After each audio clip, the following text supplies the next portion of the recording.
The people of Surya, who were used to the rule of Nur ad-Din, were not happy with the rule of these various random emirs, all with their own random agendas and goals, some of them signing treaties with the Crusaders against each other, and some of them even paying tributes to the Crusaders. This was a completely unacceptable situation for the people of Surya. And so Salahuddin gathers his men, and he heads for Surya to unite the Levant under one banner and under one mission.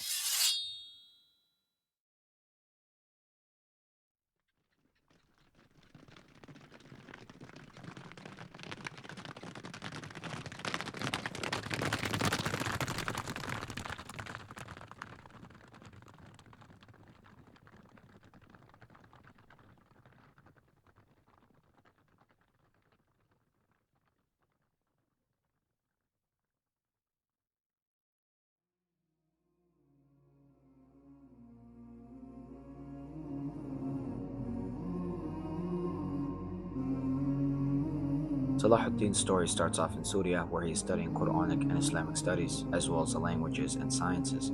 He is a very intelligent and wise young man, and he catches the attention of Nuruddin and his family, who were the ruling authority of Surya at the time. He is placed as the head of security of Damascus, and this would be his very first test in a place of authority. However, soon Salahuddin would have an even bigger test when Nuruddin sends him to Egypt to help rescue the Fatimid Khalif. Now, of course, Nuruddin was reluctant to rescue the Fatimids considering they're Ismaili. However, considering their enemies are the Crusaders, he deemed that it's better that the Fatimid Shia be in control of Egypt than the Crusaders. And so he sent Salahuddin with a larger army to help stop the Crusaders and rescue the Fatimid Khalif. At first, Salahuddin is reluctant to go. He's still young and he wants to continue his studies in Surya instead of going to war and risking his life.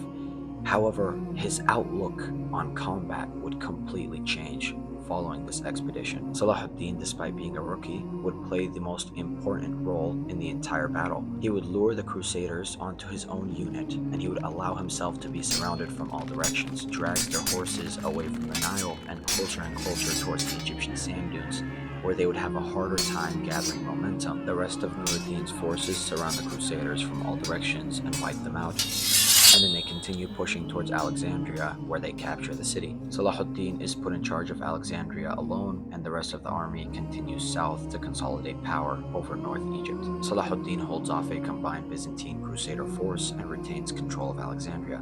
And this first experience in Egypt would be pivotal to the life and career of Salahuddin. Nuruddin's forces had two more successful campaigns in Egypt, and by the third campaign, when the Crusaders heard that his army was coming, they just left. They didn't even engage them in combat. Now, being the vizier of a power vacuum like Egypt is not the easiest job, and he very quickly has to face power grabs and revolts. The first one was discovered by his chief of intelligence very quickly.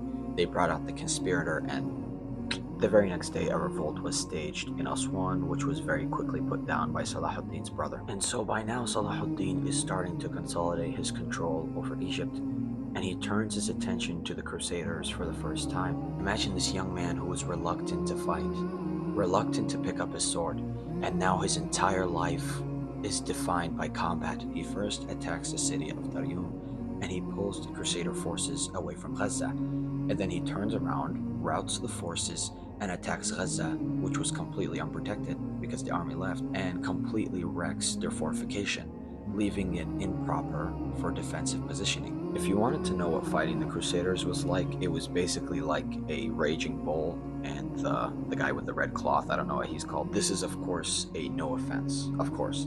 The Crusaders weren't very tactically sound. They relied a lot on their heavy armor and charging really quickly in one direction. Salahuddin continues moving north, and he destroys another Crusader fortification in the port city of Iliad. Essentially what Salahuddin is doing is he is pushing the Crusader front line further and further back, as every city that no longer has a fortification or a defensive position for them to hide behind is a city that the Crusaders cannot shelter in. That's what you call smart investing. Salahuddin's control and reputation in Egypt is only growing at this point, and it is finalized by the death of the Fatimid Khalif. Salahuddin becomes the Sultan of Egypt, and he brings the country under the control of the Abbasid Caliphate. A strange revolt happens in Yemen where this cult leader takes over the country and claims that the whole world is going to see his vision and that he will rule the whole world, blah blah blah. Salahudeen sends his brother and he takes over. He was beginning to create a universal Islamic authority, a land where Muslims would be ruled by Muslims and protected from outside threats.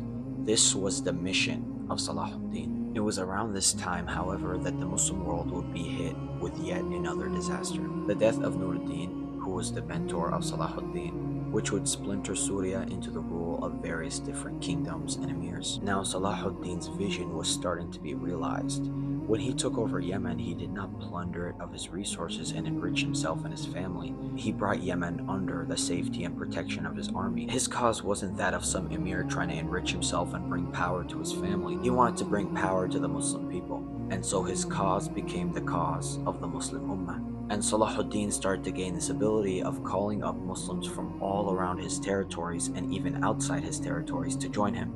And slowly, the army of Salahuddin would become the army of the Muslim people.